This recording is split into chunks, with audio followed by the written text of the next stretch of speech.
लुटेरी बीवी। नीता का परिवार उसकी शादी कराना चाहता है, पर नीता को अपने बॉयफ्रेंड से ही शादी करनी होती है, जिसके लिए परिवार तैयार नहीं होता। इन्हीं सब उलझनों के बीच नीता के पापा उसकी मर्जी के खिलाफ राघव और नीता की शादी करा देते हैं। शादी ਤਾਂ ਤੁਸੀਂ ਮੇਰੀ ਕਰਾ ਦਿੱਤਾ, ਹੁਣ मैं भी देखदी ਆਂ ਇਹ परिवार खुश किवें रहंदा है। अपने गुस्से के चलते नीता शादी के अगले ही दिन से परिवार में सबको उल्टे जवाब देना, किसी की कोई बात ना सुनना और अपने मन मुताबिक रहना शुरू कर देती है, जिससे घर में सबको दिक्कत होती है, लेकिन नीता को कोई कुछ नहीं बोलता। एक दिन सास नीता के पास आती है। बहू की गल, तुसी किवें नाल या किसी गल से नाराज हो? तुहानू मेरी फिक्र करन दी कोई लोड़ नहीं, मैं ठीक हाँ। ऐसा बोल नीता वहां से चली जाती है, पर सास की बात उसके मन में रह जाती है। शादी के अगले दिन से ही मैं सब दे नाल किन्ना औखा बिहेव किता, फिर भी आ मेरे तो इन्ने प्यार नाल गल किवें कर सकदी आ। मानू नफरत करनी नहीं आउंदी, ऐस करके वो सोचती आ कि एक ना एक दिन तुम्हारा गुस्सा भी खत्म हो जाऊगा। यह कदे नहीं हो सकता। इससे पहले राघव कुछ बोलता, नीता का मोबाइल बजने लगता है, जिस पर राघव वहां से चला जाता है और नीता फोन पर बात करने लगती है। जिसके बाद अगले दिन से नीता की जैसे ही आत्मा बदल गई हो, वो बिना किसी के बोले घर के सारे काम कर देती है।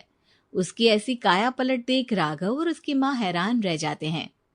बहू तबियत शबियत ता ठीक सी? तबियत छड्डो मां, मैनू लगदा आ इसदा दिमाग हिल गया। ए तुसी दोनों की गल करी जांदे हो? मैं ठीक आ ते मेरा दिमाग भी। बस आज रियलाइज हो गया कि मैं अपने गुस्से विच कितना प्यारा परिवार ठुकरा रही सी। नीता की बात सुनकर सब बहुत खुश होते हैं और अब नीता सास की सेवा से लेकर पति की हर बात मानने लगती है, जिसकी वजह से कुछ ही समय में घर की सारी भाग दौड़ उसके हाथों में आ जाती है। उसी के साथ सास और राघव भी हर काम के लिए नीता पर ही डिपेंड हो जाते हैं। नीता मेरा लैपटॉप किथे आ? बहू मेरी दवाइयां। अब नीता अच्छी पत्नी और सर्वगुण संपन्न बहू बन गई होती है और इसी तरह विश्वास जीतते हुए एक दिन तिजोरी की चाबियां भी उसके हाथ में आ जाती है। ऐ हुई ना गल, हुन आएगा जिंदगी विच स्वाद। तिजोरी की चाबियां हाथ में आती ही नीता एक रात सास और पति के सोते ही सारे गहने और कैश लेकर घर छोड़ अपने बॉयफ्रेंड के पास चली जाती है। रवि मैं आ गई, अब सानू कोई अलग नहीं कर सकता। ते वेख मैं सारी ज्वेलरी ते कैश भी साथ ले आई। नीता की ये बात सुनकर रवि खुश हो जाता है और वो दोनों साथ रहने लगते हैं, जिसमें नीता पूरा समय काम करती है तो रवि उसके लाए पैसों पर ऐश करता रहता है। मैं तेरे तो प्यार कर दिया ता करके ससुराल छड़ाई, और एक तू आ जो पैसों दे आगे कुछ भी नहीं देखदा। ओ महारानी अपने काम तो काम रख, मेरे ते जुबान लड़ान दी जरूरत नहीं, वरना इस घर तो बाहर कर देना है।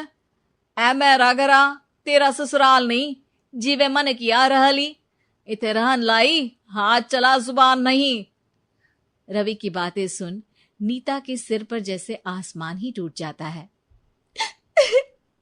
एक तेरे करके मैंने अपने मां पियो नाल उस भले चंगे ससुराल नु भी धोखा दिता ते तू छड्डो परे, मेरी ही गलती आ जे आखा उत्थे तेरे प्यार दा पर्दा डाल उस दिन फोन ते तेरी गल्ला विच आ गई। जे नहीं आउंदी ता आज खुशी नाल उथे ही बैठी होनी सी। ए भाषण उन्ना दियो जिससे इसका फर्क पड़े, मेरे कॉल नौटंकी नहीं। रवि वहां से चला जाता है और नीता रोती पछताती वहीं बैठ जाती है।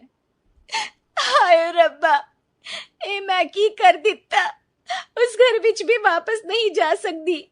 एक ता घर छोड़ा, नाल चोरी भी की, कोई मैनू माफ नहीं करूंगा। घर कैसे वापस जाए इसी डर से नीता रवि का घर छोड़ नहीं सकती। इसी तरह दिन बीतते हैं और उन्हीं के साथ हालात बद से बदतर होते जाते हैं। अब रवि पैसों और अपनी मनमानी के लिए नीता के साथ मारपीट भी शुरू कर देता है, जिससे परेशान होकर एक दिन नीता उसे छोड़ अपने ससुराल वापस आ जाती है, जिसे वहां देख राघव गुस्से से लाल हो जाता है। हूं थे की लेना या हमारी जिंदगी के साथ घर था तो पहले ही बर्बाद कर गई सी। जान दिया, मेरी गलती माफी लायक नहीं। मैं कमली सी उस ढोंगी नु सच्चा प्यार दे इस सच्चे प्यार नु बोझ समझती बैठी। मैनू माफ कर दो। जे मेरी नू रानी समझ गई आ कि उस तो गलती हुई आ, फिर किस बात का रुसना मनाना। केड़ी नू रानी? रानी बोलन जोगा इसने केड़े झंडे गाड़ दिए? मां याद कर, तेरे घर विच चोरी कर बहू ते पत्नी सब रिश्ते तोड़ भाग गई सी। और फिर की मानता रहिया, गलती हो गई सी। एक गलती ता रब भी माफ कर देता ते तू और मैं ता सिर्फ इंसान ही आ। माफ कर दे, मैं बोल रही आ ये दोबारा कदी कोई गलती नहीं करेगी। इसदा नहीं ता मेरा ही भरोसा कर ले। ठीक आ, जिवे तुहानू ठीक लगे, पर इसे बोल दे मेरे कोलो कोई उम्मीद ना रखे। तुसी जीवे कहोगे। अब सास हर रोज राघव को मनाने की कोई ना कोई नई तिकड़म बताकर नीता को उसके पास भेजती रहती है, जिससे कुछ समय बाद नीता का पछतावा और कोशिशें देखकर राघव भी उसे माफ कर देता है।